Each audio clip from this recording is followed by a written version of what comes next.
cheesy about this, but we're not just in this information war like a defense ship for the Republic, but the whole planet. The genetic engineering, the rise of the robots, what the globalists are doing, saying they're building a post-human world in their own words. This is truly not just a human defense network, but defense of the planet itself against an out-of-control psychotic elite. Paul Joseph Watson, it's hard to get you to host a show. You're a busy man. More Twitter impressions than the BBC combined. A crazy time to be alive. We have Media Matters, which means the mouth of Soros, saying ban us from Google, period, today. They say ad roll banning us is not enough. That's why it's critical for folks to financially support us more than ever when they purchase the great products at InfoWarsStore.com. But I wanted to just ask you, what do you make of the Atlantic coming out calling to use continuity of government, martial law, suspension of Congress, basically, but like saying all Republican leaders are illegitimate, like they were killed in a nuclear war, and have the Democrats declare basically civil emergency and have a new election that Homeland Security oversees, something Obama did before he left office, and Trump ordered that it go back to the states. The bureaucracy just ignored the president. So we're in a state of civil war, a coup, a soft coup, a deep state. They admit, basically the seventh floor, as they call it, is running this. This is an incredible time to be alive, Paul. So on that front, and don't say the name of the special report, because I know it's months in the making, but we were talking this weekend, and you declared that you're about to come out against the worldwide pedophile network yourself with deep research. So we're not retreating, as the Austin American Statesman said. We're clarifying and getting ready to go on the offense. So those 2 points, then tell us what's coming up, and I'm gonna punch out right now, my friend. All right, thanks, Alex. Yeah, I mean, on the point you just mentioned, the idea in the light of this Pizzagate thing, whatever you think of Pizzagate, that pedophilia, global pedophilia, has no connection to global elites, to people in positions of power, is manifestly, provably complete BS. And I know that because I researched it about 15 years ago. It was one of the first things I heavily got involved with when I first started working for InfoWars. I built entire giant archives just of mainstream media news, of reports out of every single country: Portugal, France, Belgium, Holland, any European country you want to name. In every single case, the major pedophile busts, the sex traffickers that get busted, in every single investigation, it had links to police, chiefs, to judges, to celebrities, to people in government. Every single major case. So for the media to come out and say, oh, this Pizzagate thing's been debunked, that means the whole issue's debunked, there's no link between global sex trafficking rings and the global elite. Well, I'm afraid that's complete nonsense. They know it's nonsense. That's been public knowledge for the best part of 2 decades. And if they think we're going to shut up about it because of this Pizzagate stuff, then they've got another thing coming. So I'm going to make a giant video about it, bombshell after bombshell, documented examples of where these cases with the top pedophile networks smuggling children are always, in every single instance, tied into the global elite. And the Clintons... No, it's not a conspiracy theory. They know it's not a conspiracy theory. So we're going to expose it 10 times more after all this stuff happened with Pizzagate, whatever you think of Pizzagate. I love seeing you get angry, Paul. 10 times harder. Absolutely. I'm gonna let you take over. I just want to add this point. We're going to skip this break. We'll skip both the network breaks. You have more time today, so I'm cutting in. Paul, again, the media misrepresents my retraction clarification last week.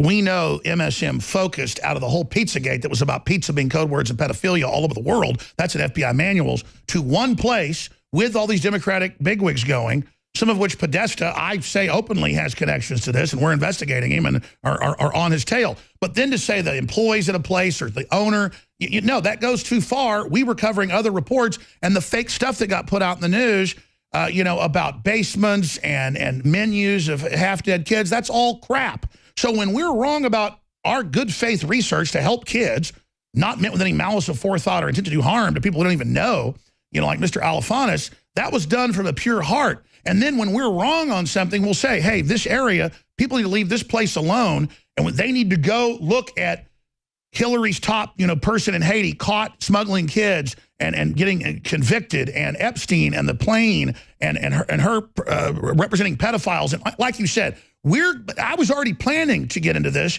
before this was ever broke, because I knew Trump was going after it. Look how Trump's going after it. So you go after all the documentation that you first were doing for Infowars.com 15 years ago. Let's get back into all that now, because you get on a subject like vaccines for a few years, then you move on. Then you got to go back to educate a new generation. Same thing with the pedophile networks, how they use it to control. I want you to just attack them on all fronts, because it's clear. They know worldwide people are moving against them. And these networks are the biggest groups calling for censorship and for shutting us down. So they want to fight. They better believe they got one. And we're going on our absolute maximum offensive now with everything we've got. And when people support us at InfoWarsStore.com or donate to us or buy the products or spread our links, they are defeating this evil, evil, evil, evil, evil network with the UN and Salon and others openly trying to push the normalization of pedophilia right now. And I'm sorry, they try to come out of the closet. It's not going to happen. We are going to absolutely rip open the closet and shove spotlights in there. And it's happening now, and we'll do the best we can, in these investigations to, obviously, as we're kicking down these metaphorical doors, to not step on innocent people. But we are in the defense of children and their best interest in others, and we are coming for the New World Order. Paul Joseph Watson, I'm going to unplug, or I'll keep interrupting. Please continue. All right, thanks, Alex. Yeah, you mentioned censorship there, and specifically John Podesta. We have the big Media Matters hit piece out today. I say today, there's one every day because it's Media Matters. We've exposed... There were two yesterday saying censor. Sorry. Yeah, but Alex, they wrote articles 6 years ago, butthurt whining about the fact that Matt Drudge was linking to us, remember? And, I met Drudge about, 4 years ago now. And he laughed about it and said because of that, he would link to us more. So thank you, Media Matters. You've made us about 10 times bigger in the past 6 years, thanks to your butthurt bitching and whining. So carry on with that. Please carry on, Media Matters. And Alex, it's obvious why they're doing it, because we know it's documented. We've had the reports. We've had the investigations. Daily Caller did a big investigation back in 2012. They met Brock, Podesta, this progressive media umbrella company. They met with the Obama administration every single week in Obama's second term, probably in his first term as well. Also, David Brock is intimately connected to all these top Democrats and people and the whole investigation. Shouldn't he recuse himself from Pizzagate? Oh, no. In all of his so-called articles, nothing mentioned about it. No, Alex, this is what I wrote back in 2012. From the Daily Caller investigation, Media Matters brags about how it works with the White House to control big media networks. This is a quote from a Media Matters employee. We were pretty much writing their prime time. He's talking about Media Matters writing the prime time script for MSNBC. Well, I knew that before they admitted it, because you'd see word for word them attack us, and then at night, the exact words on Rachel Maddow. Go ahead. Yeah, and then he goes on to say, quote, but then virtually all the mainstream media was using our stuff. So it was not even a disguised Obama front group. They were literally writing the propaganda that was on MSNBC, NBC, CBS every single night. They even bragged about targeting reporters and making them freak out if they covered certain subjects. Here's another quote. If you hit a reporter, say a beat reporter at a regional newspaper, all of a sudden they get 1,000 hostile emails. Sometimes they'd melt down. So they viciously, vindictively... They're a bullying group censoring free speech, and now they're getting their ass kicked, so they want us openly shut down, our advertisers all gone. They're openly calling for that, organizing it against us. Listeners, I want our coffers flooded. We are under a direct globalist attack. InfoWarsStore.com. We have 30% off on the X2 good halogen right now, and on the BioTrue Selenium. Paul? Exactly, Alex. They've targeted us selling products. Now they're targeting YouTube revenue. They go through literally 20 of your videos and take screenshots of PlayStation or Trivago or other companies that have advertised. Again, not directly by choice. It's just a general Google AdSense mechanism. But they're directly targeting individual advertisers now. And why? Because they've lost the debate. They get their butt kicked on the issues over and over again. So they always have to resort to these dirty, underhanded schemes and tactics to try and censor us. And it's not going to work. just as it's not going to work in places like Pakistan. And this is what I'm going to get on to talk about, Alex. You know, it's not that far removed. Look at what's happening in Pakistan. Google and Facebook are now working directly with the Pakistani government to tackle, quote, blasphemous content. They're helping the Pakistani government under Sharia law. Same thing in China. Same thing in China. Microsoft is helping censor. Exactly. So there's a Pakistani blogger called Ayaz Nizami, a pseudonym, who left the faith of Islam, who criticizes Islam. Facebook is helping to expose him now. There's been hashtags on Twitter, hashtag hang Ayaz Nizami. They're openly calling for his execution. Of course, that's completely allowed by Twitter. They don't give a damn about censoring that. They'll censor us all day long, though, for, you know, using the wrong word. Saying faggot on Facebook will get you a 30-day ban. But Facebook is now working with a Sharia law government to literally hunt down thought criminals. And Germany has hired former Stasi to help spy on folks to shut down free speech. And we know they're using Muslim brigades at Facebook now to go around censoring people that are being given this master moderation level. So we literally have radical Islam now as the cultural enforcer of the left. Exactly. So it's not a private company. It's working with government to harass and target people. I'm going to stop it. I'm skipping all the breaks except for the local one. See you have more time, Paul. Go ahead. Yeah, so the point is people make the argument, oh, Facebook's a private company, Google's a private company, they can do what they want. Well, Alex, they're no longer private companies, they're monopolies, okay? If you get censored off YouTube, there are virtually no other options. Your content is buried. Eric Schmidt came out a few days ago. He said, oh, we're not going to censor you. We're just going to bury your content so nobody can see it. Oh, gee, thanks. That doesn't sound like, oh, yeah, that's actually censorship, isn't it? It's the very same thing. Eric Schmidt on record saying that's what he's going to do. Google is a monopoly. They control virtually, 95% of search traffic. There's no other platform like YouTube. They know it. They've got the monopoly on it. It's no longer a private company situation when Facebook, Twitter, and Google are working with governments to harass people, to identify them, to target them, whether it be in Europe with hate speech laws. You know, we've had cases where people in Holland, people in Germany have criticized the migrant policy of their governments on Facebook, on Twitter. They get home visits from the police. And who's that thanks to? It's thanks to Facebook and Twitter giving police their home addresses. So don't give me this BS about Facebook and Google and Twitter being private companies who can do what they want. That line has long since been crossed. They're basically government entities now. This is corporatism, and they're using it to strangle free speech. As I said eating my salad, Paul, as I said eating my salad, they are attempting a hostile, multinational, global takeover of the nation state, free speech, the internet, you name it. It is a criminal, hostile takeover publicly declared by a bunch of arrogant eugenicists. No, and now we see it with YouTube. I mean, there's an article out of the Financial Review here. Car makers Holden and Kia are pulling ads from YouTube as boycott widens. So you think, well, maybe it's like ISIS propaganda, right? Beheading videos. That's understandable that they wouldn't want their ads to appear on those kind of videos. No, it's, quote, men's rights and anti-feminist content. So if you get up on YouTube and you criticize Trigglypuff or Big Red or any of these ridiculous screeching feminists, that's now hate speech. Your channel gets demonetized. There are literally now hundreds or thousands of political commentators on YouTube who are bashing the mainstream media, beating them at their own game, and the mainstream media absolutely hates it because they know we're dominating YouTube. This is censorship. Even Vice.com, which is, in its online version is this far regressive left social justice warrior sewer, basically, at this point. Even they came out and said, I was right.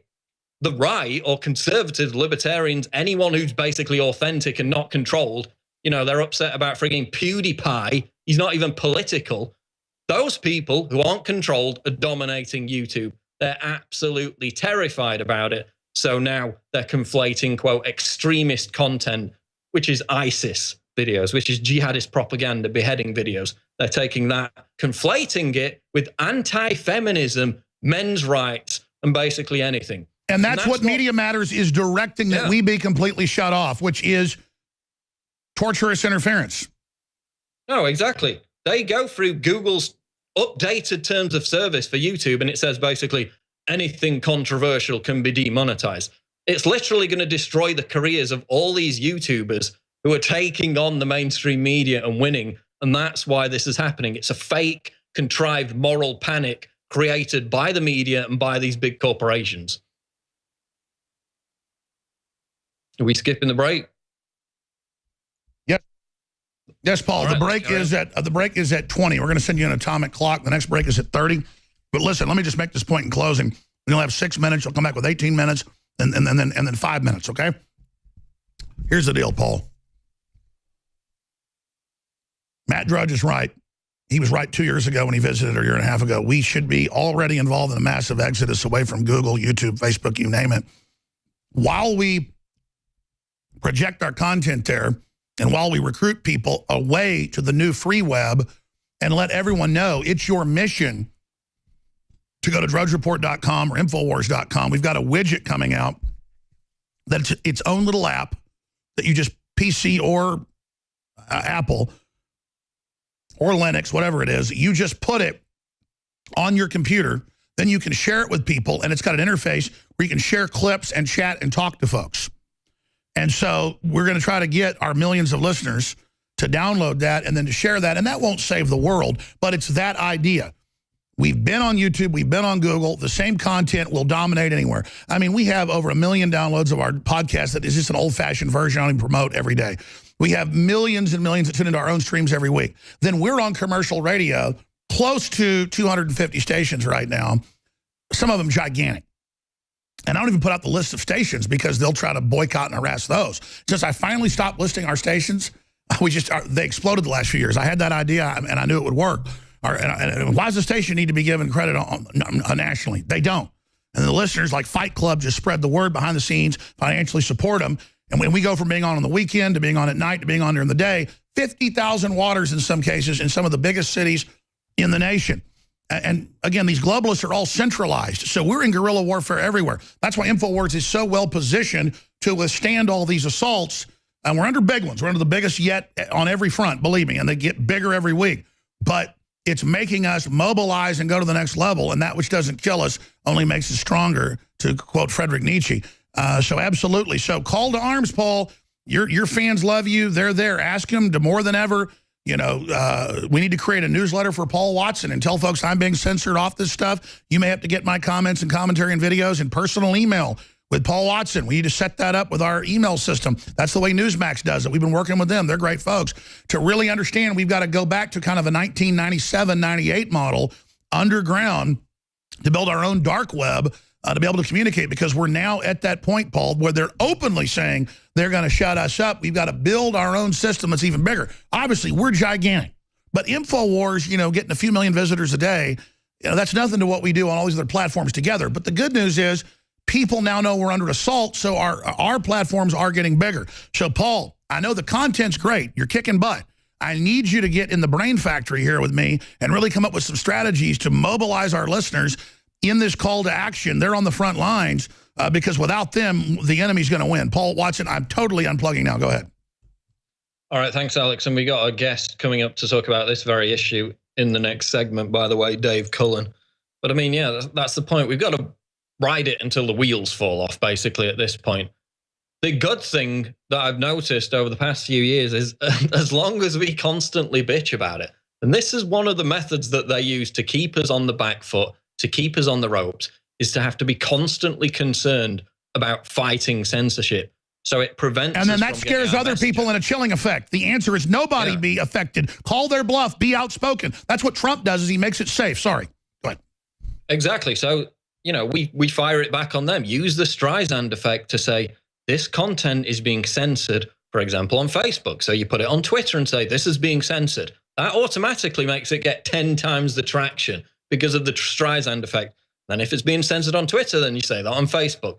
You can ping pong it between the two for a certain amount of time, but eventually the wheels are going to fall off. I mean, that's the way it's heading. So we have to, people have said this before, and we've said, well, what's the point in starting a new network? It hasn't got as much traction. We're just preaching to the choir. But it's going to come to the day where we basically have to. There are platforms already doing that. And historically, Paul, the censorship will be so bad on the other platforms, people will have to come over to the new ones. So we have to build it. They will come. They already have. You're absolutely right. So I'm glad we're having this discussion now on air. We should be having it in a few weeks when you get here to Austin, Texas to plan. We've been trying to get you here for 6 months. Now, you know, you have to come. We have to plan next level because they're trying to arrest Nigel Farage right now for saying Sweden's the rape capital, even though we have the numbers it is in Europe with the Muslims. I mean, a very dark time where they're probably going to arrest you soon.